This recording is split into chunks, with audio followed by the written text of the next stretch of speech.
Assalamualaikum warahmatullahi wabarakatuh. Salam sejahtera untuk kita semua. Perkenalkan, saya Rifka Harahap, SEMSI, dosen tetap STIE IBI Medan pada program studi S1 Manajemen. Di sini saya akan menyampaikan PDD UKTPT dalam bidang pengajaran. Mata kuliah yang saya ampuh selama mengajar sangat berkaitan dengan pendidikan terakhir saya atau bidang keilmuan saya, yaitu ilmu ekonomi. Beberapa mata kuliah yang pernah saya ampuh diantaranya adalah pengantar ekonomi mikro, pengantar ekonomi makro, teori ekonomi mikro, teori ekonomi makro, dan lain sebagainya. Pada kesempatan ini, saya akan menjelaskan teknik pengajaran yang saya lakukan pada salah satu mata kuliah yang saya ampuh, yaitu teori ekonomi makro. Mata kuliah ini dilaksanakan pada semester 4 dengan bobot SKS sebanyak 3 SKS. Pada mata kuliah teori ekonomi makro, saya akan menyampaikan pengajaran pada pertemuan ke-13, yakni materi atau pembahasan inflasi. Proses pembelajaran dilakukan dengan tatap muka atau luring. Berikut video pengajaran saya. Assalamualaikum warahmatullahi wabarakatuh. Selamat pagi semuanya. Hari ini ya, sebelum pertemuan kita mulai, ya alangkah lebih baiknya kita berdoa terlebih dahulu menurut kepercayaan masing-masing. Doa dimulai. Doa selesai. Nah, hari ini ya pertemuan kita yang ke-13. Nah, jadi kita hari ini membahas yang namanya inflasi ya, pertemuan kita yang ke-13. Namun sebelumnya ya pada minggu lalu kita sudah membahas tentang yang namanya kebijakan stabilisasi. Nah, kebijakan stabilisasi yang pada minggu lalu kita bahas itu kan mengenai yang namanya kebijakan atau strategi dari pemerintah ya, ataupun yang namanya bank sentral dalam untuk apa mempertahankan ya peningkatan atau tingkat dari pertumbuhan ekonomi yang sehat, dan juga apa, dan juga yaitu namanya adanya perubahan harga. Nah, di mana ya kan kebijakan daripada stabilisasi ini ya juga harus yang namanya ya melihat adanya perubahan daripada siklus bisnis dan juga kebijakan fiskal dan moneter. Ya, kita minggu lalu sudah belajar tentang namanya kebijakan stabilitas. Nah, pada hari ini ya materi kita inflasi, pertemuan ke-13 mengenai inflasi. Jadi juga ada kaitannya dengan kebijakan-kebijakan yang dilakukan pada pemerintah untuk inflasi. Nah, dalam pertemuan ini ya ada capaian pembelajaran yang harus ya setiap mahasiswa itu dicapai pada akhir pencapaian pembelajaran. Ya, yang pertama, setelah mengikuti pembelajaran ini, ya, mahasiswa mampu yang namanya menganalisis teori daripada inflasi. Yang kedua, setelah mengikuti pembelajaran ini, mahasiswa ya harus mampu menyajikan yang namanya hasil dari analisis inflasi. Oke? Nah, setelah capaian, ada namanya tujuan capaian pembelajaran. Di sini ada yang pertama, mahasiswa mampu menjelaskan definisi inflasi dan jenis inflasi. Yang kedua, mampu menjelaskan teori-teori inflasi. Yang ketiga, mampu menganalisis sebab timbulnya inflasi. Dan yang terakhir, mampu mengidentifikasi dampak inflasi dan cara mengatasi inflasi. Jadi ada 4 poin ya dalam tujuan dari capaian pembelajaran. Saya akan memperlihatkan terlebih dahulu. Ya, jadi perhatikan gambar di bawah ini. Nah, ini ada gambar yang pertama. Bisa lihat? Bisa. Nah, ini gambar yang kedua, bisa lihat? Yang di belakang jelas? Jelas ya. Nah, sebelum kita masuk ke definisi, tadi saya katakan, nah, saya akan bukan bertanya sih lebih tepatnya, tapi ingin mengetahui pendapat tentang maksud atau makna daripada kedua gambar itu. Ada yang bisa menjelaskan atau ada yang berani untuk bisa menjelaskan? Oke. Putri ya? Jadi menurut saya dari kedua gambar di depan itu yang bisa saya tangkap adalah dari kedua gambar itu ada terjadinya gejolak kenaikan harga pada suatu barang atau lebih yang mengakibatkan yang di gambar kedua yang biasanya mendapatkan misal sekolah 5.000 di tahun sebelumnya atau di masa sebelumnya itu bisa dapat pembelanjaan ataupun pembelian barang dengan harga dan kuantitas yang banyak, tapi sekarang jadi lebih menurun. Itu menurut saya. Terima kasih untuk pendapatnya. Yang lain? Oke, Rahmat.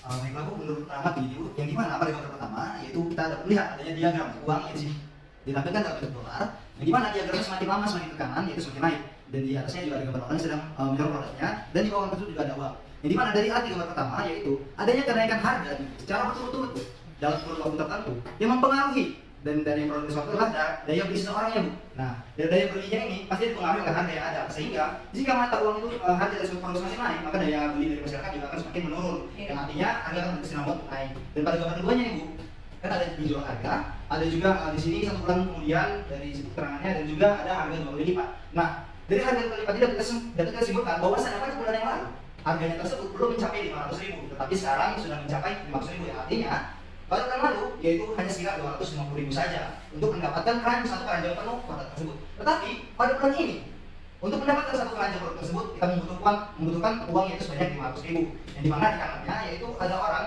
yang dimana menggunakan uangnya ataupun kekayaannya untuk menjalankan ekonominya secara terus menerus, yang dimana jika ekonomi tersebut habis mau tidak mau dia akan menggunakan tabungannya nih Bu, sehingga perputaran uang bisa macet dan juga inflasi juga semakin terus menerus berkembang seperti itu. Terima kasih.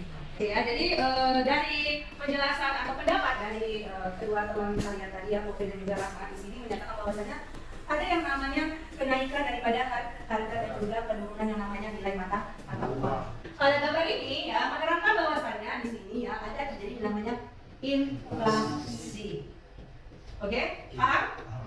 Nah, jadi lawan kata daripada inflasi baru tadi katakan Mesya itu adalah jadi pada inflasi apa? Harga secara Kemudian meningkatkan ekonomi bakal naik. oke, nah jadi ya gimana tadi ya kalau inflasi adalah apa? Proses meningkatnya harga-harga secara umum dan terus menerus dalam apa? Jangka waktu tertentu. Ada periodenya, ada waktunya. Dan kalau saat inflasi itu berarti apa? Keadaan yang menyatakan nilai dari uangnya, mata uang tersebut menurun dianya. Nah, tadi lawan katanya yaitu adalah deflasi. Kalau deflasi berarti apa? Proses menurunnya harga-harga secara umum dan terus dalam jangka waktu tertentu. Kebalikannya, berarti apa? Nilai mata uangnya meningkat. Jadi apa? Berarti dikatakan banyaklah bisa barang kita beli ya ketika nilai uang itu meningkat. Nah, kalau di gambar tadi kan apa kan? Yang awalnya 1 bulan itu dia nggak menghabiskan 500.000 rupiah, tapi karena kenaikan harga barang-barang, ya, maka tidak sedikit lah dia bisa membelan belanjaannya karena mata uang terus naik. Sampai sini paham arti pengertian inflasi? Paham ya? Kita lanjut. Nah, jadi ada jenis-jenis dari inflasi. Ada 3 jenis. Yang pertama asal timbulnya inflasi, yang kedua cakupan parah atau cakupan pengaruh kenaikan harga dan parah tidaknya inflasi. Nah, ketiga ini nanti juga ada terdiri dari beberapa. Asal timbulnya inflasi itu ya ada 2 ya. Yang pertama inflasi yang ada di dalam negeri, dan yang kedua inflasi yang terjadi di luar negeri. Nah, kalau yang terjadi di dalam negeri ya biasanya itu inflasi yang terjadi karena apa? Karena adanya ya defisit anggaran belanja negara yang mempengaruhi banyak. Ya, saya katakan kalau defisit apa? Berarti kurang. Kalau surplus baru meningkat biayanya. Atau bisa jadi apa? Dalam negeri harga-harga barang naik. Begitu bisa jadi apa? Disebabkan misalnya yaitu misalnya kalau kayak cabai, bawang, gagal pak panen bisa juga meningkatkan yang namanya kenaikan harga tadi, jadi gagalnya panen juga mempengaruhi yang namanya timbulnya kenaikan inflasi dalam negeri. Nah yang kedua ada namanya inflasi dari luar negeri atau bahasa lainnya import inflation. Ini sering terjadi di negara-negara berkembang. Kenapa begitu? Karena pada inflasi ini terjadi akibat yaitu meningkatnya ya harga-harga barang produksi. Nah, yang sering apa? Kalau negara berkembang suka namanya impor. Kalau barang impor yang mahal, otomatis harganya juga meningkat. Gitu. Ya, di luar negeri produksinya karena meningkat, jadi gejolak namanya inflasi di negara luar. Ya, datang barang impor ke negara kita misalnya, tidak ada kenaikan. Nah, yang kedua yaitu cakupan pengaruh kenaikan harga. Namanya inflasi tertutup, ada inflasi terbuka, dan ada namanya inflasi tak terkendali. Nah, kalau yang tertutup di sini, ya bahwasanya inflasi itu kenaikan harga ya, dia hanya pada satu atau dua jenis barang. Berarti apa? Rate-nya nanti, rate atau tingkat inflasi tersebut tidak terlalu tinggi ya. Karena cuma satu atau dua barang. Nah, yang ketiga apa? Yang terbuka. Di sini ada yang namanya kenaikan inflasi yang kenaikan barang secara terus menerus. Dan yang ketiga tak terkendali, berarti udah parah begitu tingkatnya. Ya, yang udah berarti udah istilahnya udah seperti krisis dan begitu. Akan beli lagi begitu. Semua naik, harga naik, maka uang nilai turun. Nah, gitu. Ya, kemudian permintaan akan barang sulit kan kalau permintaan barang tinggi, kemudian produksinya terbatas, pasti akan ada namanya kenaikan harga. Itu tidak terkendali. Nah, ada hubungannya dengan parah tidaknya inflasi, ada macam-macamnya. Ada inflasi yang namanya ringan, ada sedang, ada berat, dan ada sangat berat atau hiperinflasi. Jadi ini ada rate-nya, atau kalau yang tadi ringan itu biasanya dianya kenaikan harga itu di bawah 10%. Oke? Nah, ini tidak mengganggu. Nah, Indonesia pada saat ini posisinya inflasi di bawah 10%, Mas. Ya. Jadi nggak berbahaya. Nah, kalau yang sedang dianya di antara kenaikannya itu harganya di antara 10 sampai 30%. Ini juga belum mengganggu terus. Nah, ini udah berat. Tapi kalau sangat berat yang terakhir itu hiperinflasi. Ini udah 100 ke atas. Nah, kita pernah nggak alaminya? Nggak pernah. Saya juga nggak pernah. Jadi tangan. Bukan aja siapa? Yang bilang nggak pernah Indonesia mengalaminya? Di atas 100. Pernah. Tahun kapan tahunnya? Tahun 1995. Ya, jadi tahun-tahun yang masanya masa orde baru. Ya, masa orde baru. Ya, di situ inflasi itu 100 bahkan naik 100 ke atas. Apalagi waktu namanya krisis moneter di situ. Ya, kali belum lahir ya? Tahun 98 lahir? Belum. Tapi harus ada sejarah di mana kondisi daripada negara kita kan begitu. Nah, kita lanjut ya. Habis ini paham? Ada pertanyaan? Jadi belum ada ya? Belum ada. Kita lanjut. Nah, ini ada namanya teori dari inflasi. Ada teori kuantitas, ada teori Keynes, dan terakhir namanya teori strukturalis. Pernah dengar tak teori ini? Teori Keynes pernah? Ya, teori Keynes apa yang terlintas di pikirannya, bisa?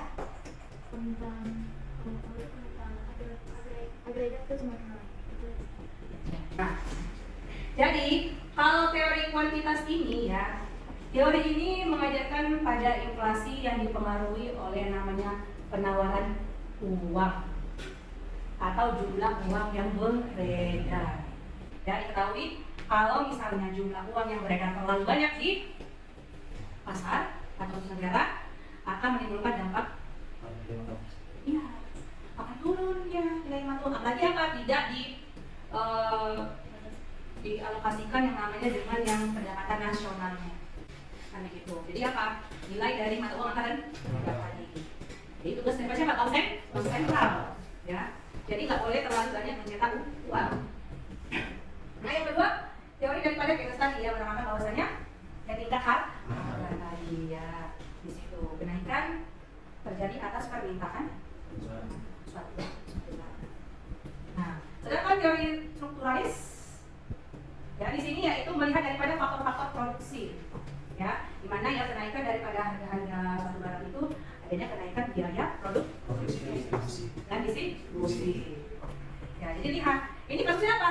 Ekspor dan impor langsung di dalam teori strukturalis tadi. Ya. Ini mempengaruhi ya Bang ya? Bahwasanya juga biaya produksi dan juga distribusi barang itu mempengaruhi namanya tingkat inflasi. Ya, semoga bisa kita lihat sebab timbulnya inflasi. Ada namanya tarikan permintaan. Nah, ini tadi di teori Keynes sudah bahas kan permintaan tarikan harga. Ya, di mana tarikan permintaan atau demand pull inflation. Bertambahnya permintaan terhadap barang dan jasa yang terjadi menyebabkan kenaikan harga. Nah, jadi di sini apa? Maksudnya ini kan apa? Permintaan terhadap barang atau jasa menyebabkan kenaikan harga. Jadi di sini bahwasannya grafiknya ya, yang pertama mula-mula di P1 dan Q1. Ini harga barang yang pertama. Yang kedua karena ada kenaikan apa namanya? Kenaikan harga di sini ya, Terjadi apa di sini namanya adanya ketika harga enggak, kalau jumlah kuantitas dia itu naik, maka harga akan naik ya. Nah, tadi kan kenaikan harga karena permintaan barang. Permintaan barang. Jadi kadang kan kayak COVID kemarin contohnya. Permintaan akan masker tinggi. Apa yang jadi apa? Harga kan naik, tapi permintaan naik kan? Berbanding lurus dianya. Ya kan? Nah, itu tergantung daripada permintaan daripada si konsumen tadi gitu. Yang kedua yaitu inflasi karena dorongan biaya atau cost push inflation. Nah, di sini kenaikan ya disebabkan oleh biaya produksi seperti misalnya entah itu bahan baku ataupun gaji atau upah. Nah, ini grafiknya di sini. Nah, kalau ini beda dianya. Kalau udah namanya ada kenaikan tadi biaya berarti apa? Kuantitasnya akan berkurang. Jadi bergeser Q1-nya Q2-nya pindah ke sebelah kiri. Ya, dan mau lagi jadi apa? Yang namanya pengecilan atau penurunan jumlah barang. Ya, itu perbedaannya tadi akibat dari permintaan dan akibat dari apa? Dorongan dia. Biaya. Bisa dipahami? Bisa. Ini? Nah, ini kan berdasarkan dengan teori, ya kan? Ada dua. Kalau kita buka lagi juga di BPS atau di website, ya kan? Dua ini adalah timbulnya inflasi. Namun ada di luar daripada ini ada. Ada yang tahu nggak sebab timbulnya inflasi? Amisha tadi? Ada yang tahu? Amisha? Sebab timbulnya inflasi secara kedua ini? Apa? Jadi salah satu penyebabnya inflasi yaitu untuk mendanai anggaran defisit pada negara. Oke, nanti maksud kamu ini salah satu hal itu yang membuat inflasi adalah defisit belanja negara. Nah, yang lain? Sama? Karena banyaknya pencetakan uang di suatu negara sehingga nilai dari mata uang tersebut semakin rendah walaupun jumlah yang seharusnya itu 100.000 tetapi tidak bernilai lagi 100.000, bahkan ada 100.000 sama dengan harga nilai 200.000. Itu? Adanya seorang konsumen meminta suatu barang dengan banyak dan seorang produsen itu tidak mengutamakan bahan produksi tadi, murah. Ya. Jadi kan tadi bisa jadi apa? Sama tadi apa? Misalnya konflik daripada politik dan juga ekonomi. Seperti itu peperangan. Ya, peperangan apa seperti macam di negara Ukraina dan Rusia mempengaruhi mereka. Terjadi inflasi di negara-negara tetangga. Karena apa? Karena kan tadi namanya inflasi yang terjadi akibat impor. Ya kan? Ada yang impor namanya apa? Bahan bakar atau barang-barang produksi lainnya tersebut. Ya. Jadi bisa timbulnya inflasi. Terlalu mencetak uang juga menyebabkan namanya inflasi. Mana dari mana? Ejan? Kami dan Bangladesh.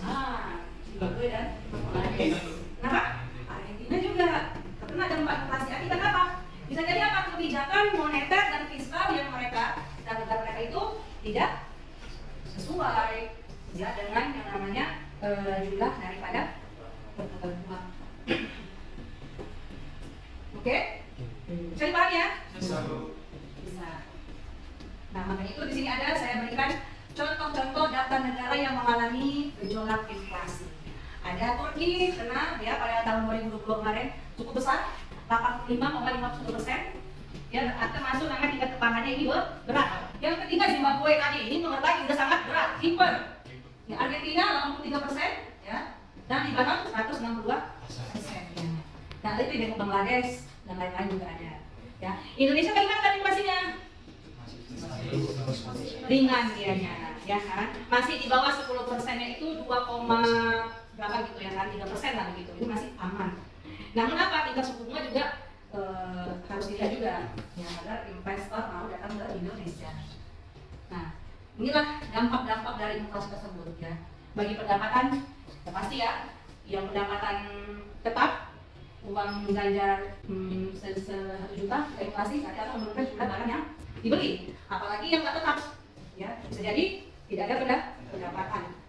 Yang kedua, bagi debitur dan juga kreditur. Ini bagi peminjam dan pemberi pinjaman. Artinya apa? Bagi nasabah dan juga bagi pihak bank. Kalau pihak bank rugi ketika inflasi, kenapa? Karena tahun tuh turun. Artinya apa? Jumlah uang yang dibayarkan akan turun. Yang senang siapa? Peminjam. Ya. Nah, yang ketiga yaitu adalah bagi para penaung. Kenapa?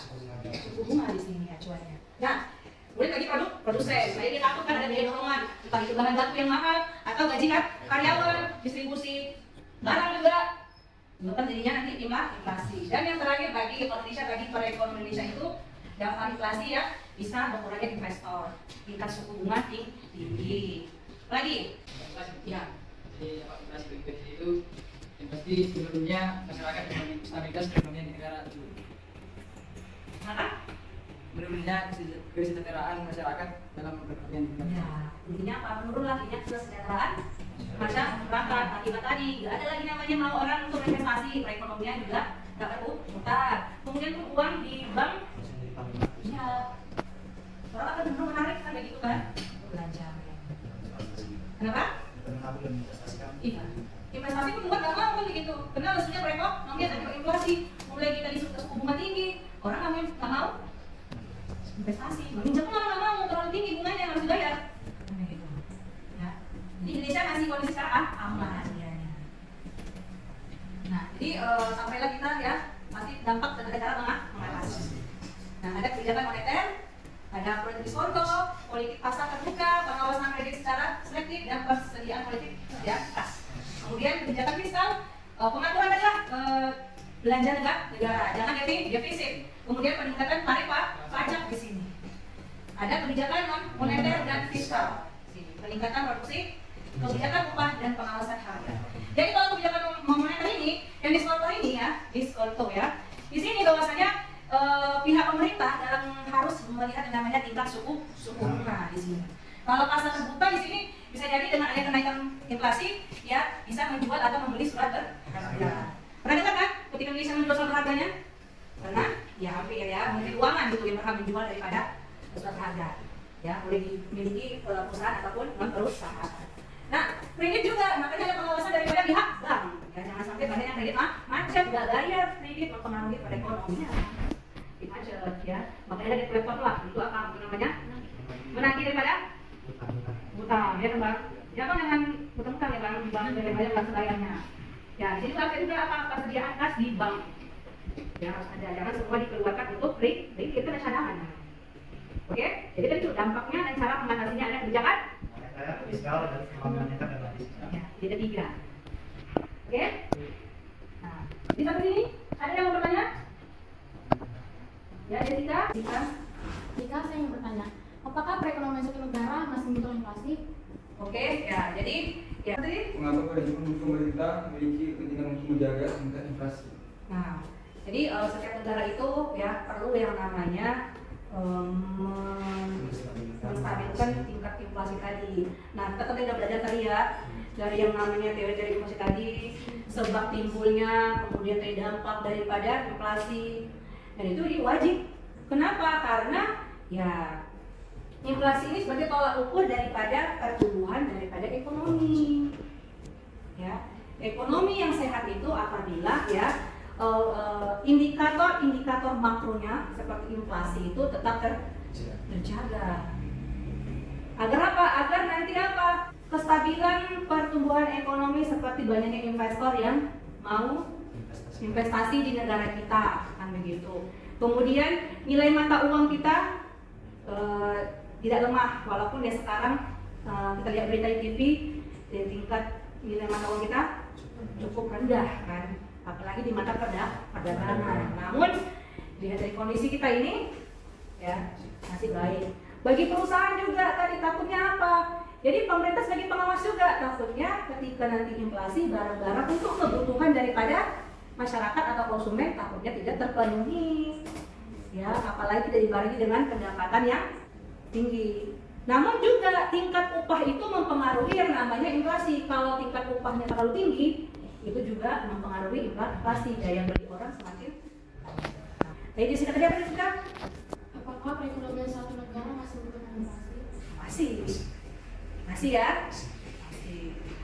Walaupun kalau besar seperti negara yang tadi gawat, ya kan?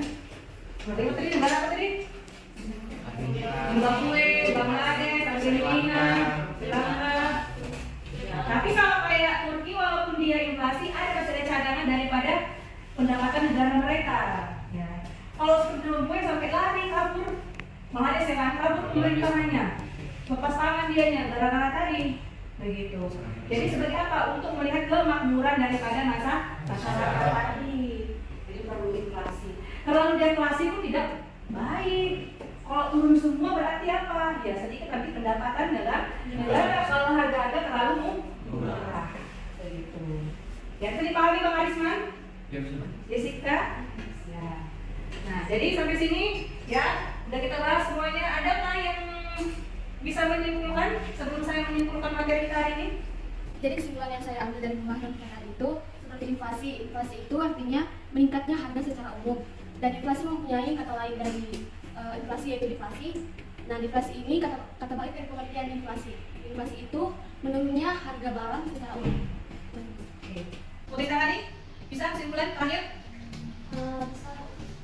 Jadi kalau menurut saya pribadi kesimpulan dari materi hari ini, inflasi itu kan kenaikan harga.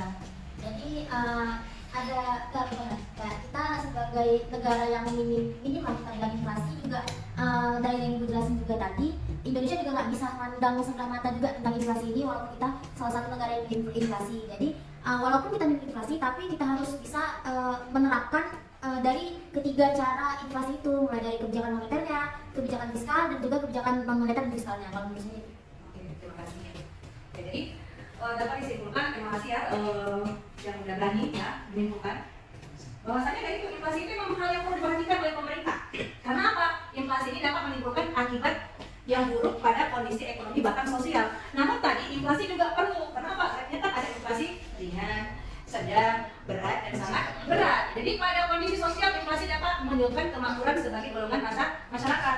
Nah, menurunnya kemakmuran ini karena apa? Harga yang meningkat lebih cepat dibandingkan daripada upah atau pendapatan yang diterima oleh masyarakat tadi. Maka tadi kenaikan upah juga cenderung jadi perhatian pemerintah dalam hal untuk inflasi. Yang ketiga yaitu pada kondisi ekonomi, inflasi dapat menunjukkan prospek pembangunan ekonomi jangka panjang. Akibatnya semakin buruk sekiranya inflasi tidak dapat dikendalikan seperti cenderungnya menurunnya investasi yang produktif, mengurangi ekspor dan meningkatkan impor. Bahaya kalau yang mengurangi ekspor dan meningkatkan impor tadi bisa-bisa nilai mata uang itu turun. Makanya adalah kebijakan moneter, kebijakan fiskal, dan kebijakan ya. Semoga bisa dipahami ya Putri Nabila cerita ya materi kita hari ini. Nah, sebelumnya belum perkuliahan selesai, ini ada tugas individu ya yang akan tugas ini ya. Jelaskanlah bagaimana inflasi di Indonesia dari tahun 2018 sampai 2022, artinya 5 tahun ya. Nah, apa upaya pemerintah terhadap inflasi di Indonesia? Kemukakan pendapat Anda dan tentang inflasi di Indonesia. Ini gimana? Carilah artikel di internet tentang yang namanya inflasi pada tahun 2015. Nah, di sini atau lihatnya di BPS, Badan Pusat Statistik. Nanti kalian apa? Buatlah argumentasi terdapat bagaimana dengan itu. Paham? Nah, ini dikumpul pertemuan yang akan datang, ya. Dikumpul melalui aplikasi kampus kita dan juga via email saya. Sampai sini ada yang tugas? Pas ya. Jadi dikumpulnya di depan. Ya, diketik. Deh, belum salah aja deh. Nanti dipotong, kirim. Gitu. Maaf ya saya batuk. Nah, jadi ya demikianlah ya materi kita pada pertemuan hari ini ya. Semoga apa yang kita pelajari hari ini ya dapat menambah pengetahuan dan wawasan kita mengenai inflasi. Untuk itu saya ucapkan terima kasih dan selamat siang semuanya. Siang.